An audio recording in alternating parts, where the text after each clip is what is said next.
E aí galera, beleza? Já na área trazendo mais um vídeo pro canal. E hoje galera, vim trazer pra vocês aí mais uma edição do nosso querido Giro de Notícias, onde eu pego as principais notícias até então e trago pra vocês aqui em formato de vídeo, tá? Mas antes, claro, eu peço pra que você me dê aquela moral, deixe seu like logo no início do vídeo pra você não esquecer. E se você não for inscrito aqui, se inscreva, cara, ativa o sininho, porque toda vez que esse conteúdo aqui, você vai poder receber em primeira mão, tá bom? Mas bom, sem mais delongas, vamos começar a falar sobre as notícias. As primeiras têm a ver com o WWE e NXT que rolou na noite de ontem, né? Ontem nós tivemos duas coisas muito interessantes que valem a pena eu trazer para vocês. A primeira é a primeira participação na TV da Mad Werenkovski, né? Ela que tinha sido contratada pela WWE vindo da NWA, ela teve uma historinha lá, né? Chegou a ser campeã de duplas e tudo mais. Até então não tinha feito nenhuma aparição até ontem, né? Ontem ela apareceu lá no segmento e tudo mais. E provavelmente em breve a gente deve ter ela já debutando em ringue. É uma lutadora muito boa, promissora. E eu acho que vai ter um sucesso nesse NXT, tá? E a segunda coisa, claro, foi no Main Event, onde o Dragon Lee, né, defendeu o cinturão lá norte-americano contra o Lexi King. E após o combate, o Obafemi veio e fez o cash-in lá com aquele contrato do Breakout Star, né? O que é muito interessante, já que o Dragon Lee pode estar já se encaminhando para o main roster de maneira definitiva, e a gente pode ver o que esse Obafemi pode render como campeão. Vocês têm, né, alguma esperança, alguma expectativa em relação ao Obafemi? Coloquem aí nos comentários.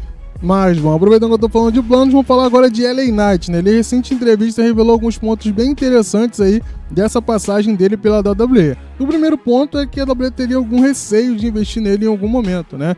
A WWE meio que tava, né, meio que segurando ele para soltar um merchandise, alguma coisa do tipo, não sabia se o apoio em relação, né, ao nosso querido LA Knight seria algo que duraria um pouco mais de tempo, ou seria só algo curto ali, de momento, e nitidamente aí, conforme o tempo foi passando, isso foi mostrado que não era, né? A galera realmente gostou dele, tá lá falando a catchphrase dele, e ele também tava vendendo muito, né? Inclusive, esse receio da WWE, né, de investir nele, né, fez que muita gente falasse assim, não, ele não precisa de um título, e ele foi falar sobre isso, né? Ele falou, não, preciso sim de um título, né? Eu quero ser esse cara, eu quero ganhar o cinturão de duplas, eu quero ganhar o cinturão americano, eu quero ganhar o intercontinental, eu quero ganhar títulos. Quando você me dá um título, você reconhece o meu trabalho, entendeu? Então eu quero sim ser esse cara, né? Eu quero sim ter títulos, não é que eu não preciso de título, eu quero ter, entendeu? E aí eu pergunto pra vocês, cara, pelos cinturões que ele citou nessa frase, ele não falou nenhuma vez de cinturão mundial, tá? Inclusive, ele é o cara que tá cotado para ser pinado aí no Royal Rumble. Mas cinturão de midcard eu acho válido. Pelo menos na minha opinião, coloquem nos comentários a opinião de vocês. Mas, bom, por fim, aproveitando que eu tô falando de planos, vamos falar agora de Tony Khan, né, cara? Eu não queria falar sobre isso, não. Ontem já tinha meio que iniciado isso cedo, né? Eu aproveitei para falar de outras coisas que eu achava mais interessante, até porque eu achava que a parada não fosse render, né? Mas, conforme o tempo foi passando, a parada foi rendendo e virou meio que uma treta do Jinder Mahal com o Tony Khan. Que, cara, é uma parada muito infantil, muito infantil, né? Que tem, lógico, alguns pontos aí que vale a pena ser comentado, mas é uma parada muito infantil, cara, muito infantil. Tanto que, quando aconteceu o primeiro lance aí que eu vou explicar pra vocês, eu particularmente caguei, tá ligado? Falei, isso não vai dar em nada. Mas a parada foi tão desenvolvida no Twitter, que virou trend no Twitter, inclusive. Virou trend mundial no Twitter, cara. É loucura isso, mas virou, tá? E eu vou explicar pra vocês o que de fato aconteceu agora. E bom, como começou essa treta toda, tá? O nosso querido Tony Khan, né, após o World's End lá, o pay-per-view da Elite, o último, né, sempre faz uma conferenciazinha de imprensa, chamando, acho que uns 2 lutadores pra responder algumas coisas e tudo mais, né? E uma das perguntas que foi feita pra ele foi em relação à qualidade do show, o que ele tava achando, né, porque ele tinha meio que se vitimizado ali, falando que a galera da internet tem meio que o discurso de ódio em relação ao Elite e tudo mais, e ele falou que não usava isso como parâmetro. O que ele estava usando como parâmetro era um site chamado Cage Match, né, que é um site de database de wrestling. Ele não é um site de avaliação, ele é um site de database. Ali você consegue ver os cards de shows, você consegue ver reinados pelos cinturões, as histórias de cinturões, assim, né, a questão de quantas stables o cara participou. É muito dado, assim, que eles apresentam para você, né, de uma maneira muito clara, muito lúcida, né, com datas, tudo específico. É um site muito bom que eu particularmente uso, tá? Só que ele é um site para pesquisa, ele é database, ele não é um site de avaliação. E aí ele explicou que ele estava usando esse site que lá tem a opção dos fãs votarem, tem a opção, eu particularmente uso o site há anos e nunca votei, tá? Então a gente nem sabe qual é a quantidade de pessoas que votam, né? E quem são que votam, até porque o site não é um site americano, é um site alemão. Então pode ser que 5 pessoas votaram e colocaram lá. Então ele falou que na coletiva lá ele pegava, né, o top 100 dos votados ali no Cage Match, né, e 50 era dele, né, entre All Elite e Ring of Honor. Ele estava muito feliz com isso, mostrando que para ele, né, o produto que ele estava trazendo era interessante. Só que, como eu falei para vocês, o site não é para isso. Então a galera da internet meio que começou a ridicularizar, né, essa declaração dele. E aí, recentemente teve o Monday Night Raw, onde foi anunciado, né, o Jinder Mahal versus Seth Rollins. E aí um jornalista por lá publicou, né, que ele já tinha um histórico, já tinha lutado pelo cinturão da NXT há um tempo atrás e tudo mais. E o administrador da página lá da USA Network deu uma cutucada falando, agora cadê o Cage Match aí, né? Só que deu uma cutucada, não foi a WWE, né, nada do tipo, foi a USA Network, que nem é o dono, tá ligado? Deve ser o administrador da página, ela colocou e deu aquela cutucada. E claro, no Twitter, que é a terra da tretinha, a parada cresceu, né? Começou a receber um feedback muito grande até que chegou o Tony Khan. E como vocês sabem do Tony Khan, ele é extremamente infantil, não perde a oportunidade de ter uma treta, não perde a oportunidade de lacrar no Twitter, foi lá responder a página da USA Network. E ele falou o seguinte, vocês estão querendo trazer uma vitória moral para os Estados Unidos, colocando um cara, né, que não ganha há 364 dias, quase um ano, a última vitória dele, contra o seu campeão, vocês estão colocando a Elite no topo, né? Então continue fazendo aí, né, essas coisas aí com mais frequência, por favor. E aí, não satisfeito de já ter respondido isso à USA Network, ele fez um outro post, né, falando o seguinte, eu coloquei o Hulk, né, que tem lá uma sequência de 28 vitórias e apenas uma derrota para ter uma title shot contra o campeão, né?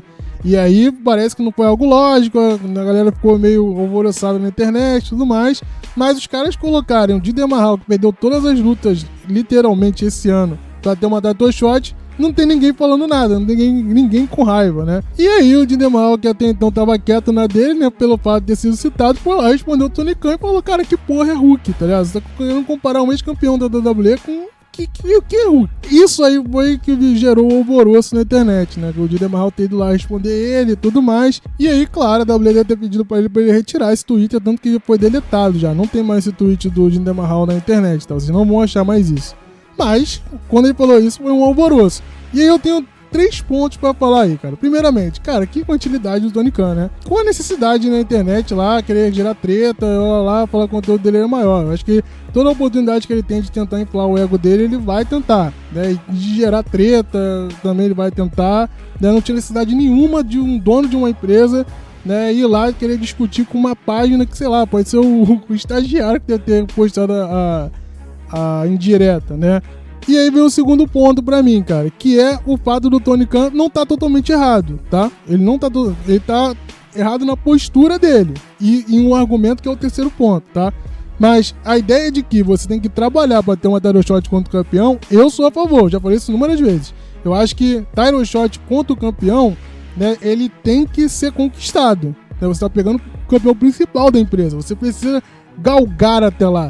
Não é simplesmente, eu dei um tapa no cara ou discuti com o cara e toma uma title shot. Você perde a lógica, por exemplo, do Royal Rumble, que você precisa bater 30 caras pra você ter uma title shot no main event da WrestleMania. E nem no main event da WrestleMania vem tendo mais, tá ligado? Muitas das vezes o cara tá no meio do card, entendeu? Então tem uma title shot normal com qualquer um que, por exemplo, é o Jinder Mahal, que não ganha um ano e simplesmente vai lá e tenha, né, uma title shot do nada. Então eu particularmente acho que nesse ponto ele tá certo. E um acréscimo aí, tá? Eu também sou a favor, né, de que um ex-campeão mundial merece ser respeitado. Eu acho que se o cara chegou a esse ponto, a WWE chegou a utilizar ele dessa maneira, né, chegou nesse patamar, ele não pode perder pra todo mundo. Não pode. Querendo ou não, ele precisa ser preservado, porque você tá dizendo que, olha, não é qualquer um que chegue lá.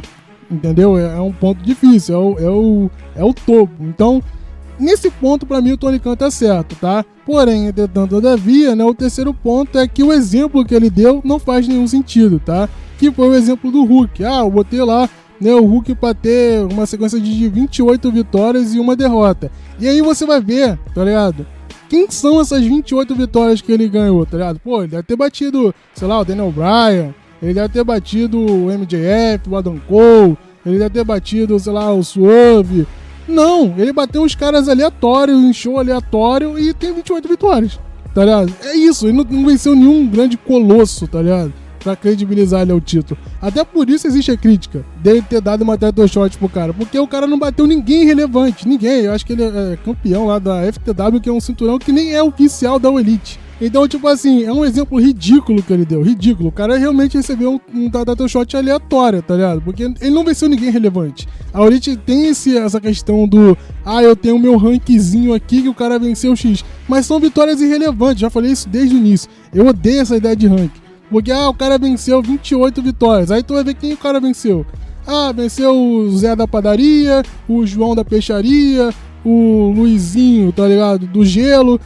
É só cara aleatório, o cara que não interessa, mas tem 28 vitórias, tá ligado? E aí, né, pra finalizar esse vídeo, eu vou fazer uma pergunta pra vocês, né? Uma famosa trend. Vocês preferem dar uma title shot pra um ex-campeão mundial, né? Ou pra alguém que tem 28 vitórias misteriosas? Coloque aí nos comentários, beleza? Dito isso, galera, valeu, falou e fui.